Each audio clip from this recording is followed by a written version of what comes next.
From the Evening Standard in London, I'm David Marsland, and this is The Leader. I called my mum, and I said, "Mum, Dwayne's been stabbed."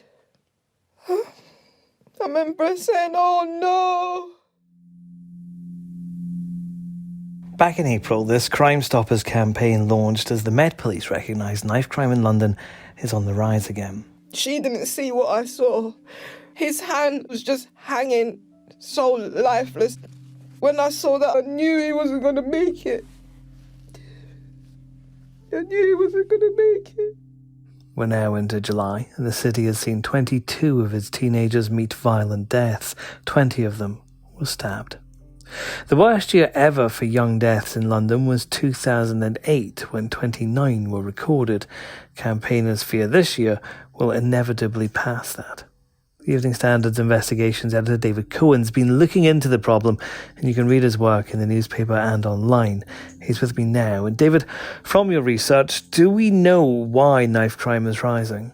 To that end, I spoke to about a dozen what they call detached youth workers. These are young people on the front line working with youths who are vulnerable, disadvantaged youths.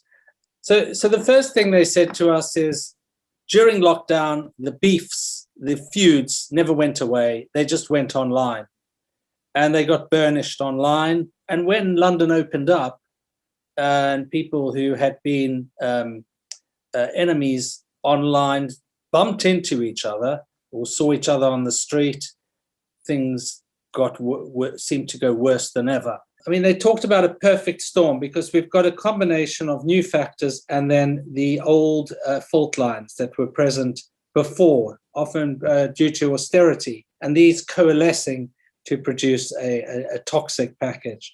And so what you have is delays to mental health services. Young people seeking mental health support are now face 8-month delays. But this isn't a new problem, David. Haven't there been lots of initiatives to try and bring knife crime down in London and elsewhere?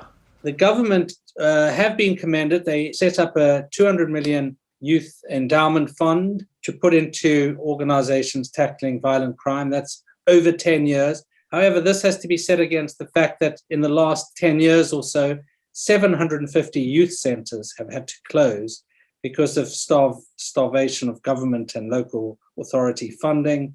All the government money, over 90%, has gone into the National Citizen Service, which was a Tory flagship project, which mainly targets children who are not on free school meals. And so a tiny percentage of the whole budget, the youth budget, went to charities tackling vulnerable youths on the front line.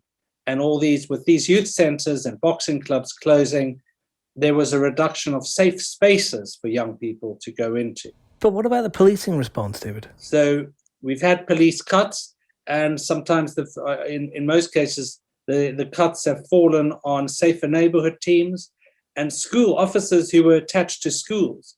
And of course, these are the officers who do the social glue, who do the positive community relations, and for which police officers very seldom, if ever, get commendations. Of course, they get commended for arrests and things like that, as well they should. No, nobody is saying, everybody's recognizing what a tough job the police have, but also saying that you cannot stop and search your way out of this. And for every 10 stop and searches, maybe 2 are successful, which means you've further alienated 8 people. And young black people are 19 times as likely to be stopped and searched as a young white person. And something else you've been campaigning on recently is the relationship between exclusions, pupils being taken out of classroom environments, and knife crime. Is that also adding to this problem? A 70% rise in permanent exclusions has been linked to rising knife crime and young people being groomed into county line gangs. So one of these youth workers said it was so frightening. One young person they're working with quite successfully had a lot of problems, but within 6 months of being excluded, they were dead. And so it had gone from a situation difficult but with promise to a dead teenager. And each of these dead teenagers is is not only it's a huge tragedy, of course, for the family, but it's a stain on our capital. It used to be that when Damilola Taylor was killed, I think 21 odd years ago, this was front page news. Now we've had 22 young people killed on the streets of London. It's no longer front page news every time. Today, the front page news is that a 7-year-old brought a knife into school. And what's so upsetting about it is that the charity that was called in by the head teacher to provide mentoring for the 7-year-old who said he wanted to stab another young kid at the after-school club, this charity called Lives Not Knives say that they have been called by at least 2 or 3 head teachers a month, asking them to come and deal with major knife incidents that involve children as young as 7 and 8. We've had 22 teenagers suffer violent deaths, 20 of them through stabbings. Is this going to be another record year for our young people being murdered? So we haven't even begun the summer. This is traditionally the worst time for youth violence. Hence the worry that we could be facing the worst year since records began. But obviously we hope we don't get there. But that is the concern, David. So if we are to stop us having this record year, what has to happen immediately then? That's a difficult one. I mean, the solutions clearly flow from the diagnosis of the problems.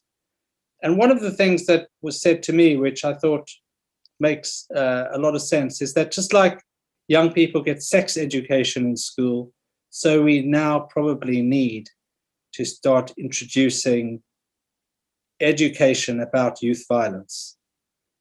For a 7 or 8-year-old to bring a knife into school, they clearly don't really understand the consequences. And for them, the worry is that by the time they are in their early teens, they get desensitized. I have to say that story of the 7 or 8-year-old coming into schools is possibly not a situation that currently exists throughout London. There are some boroughs that are worse than others. But what I am hearing is that throughout London, it has got younger and younger, and it's young teens of 13 and 14 that are most at risk. And, one of the things that I just cannot understand is how the government puts 90% of its funding into the National Citizen Service, which does a 3-week summer program. That's it, 3 weeks, with mainly middle and low income families. I think about, less than 20% of them will be on free school meals. And 10% of the budget is going to the charities that really tackle the really hard to reach kids. Now, that is giving a message to those kids: your lives don't matter. And if children feel there is no hope and their lives don't matter, what youth workers are saying is that if they feel there is no hope, they act with more recklessness in the present. So we've got to give them a sense of a future if we want to protect the present.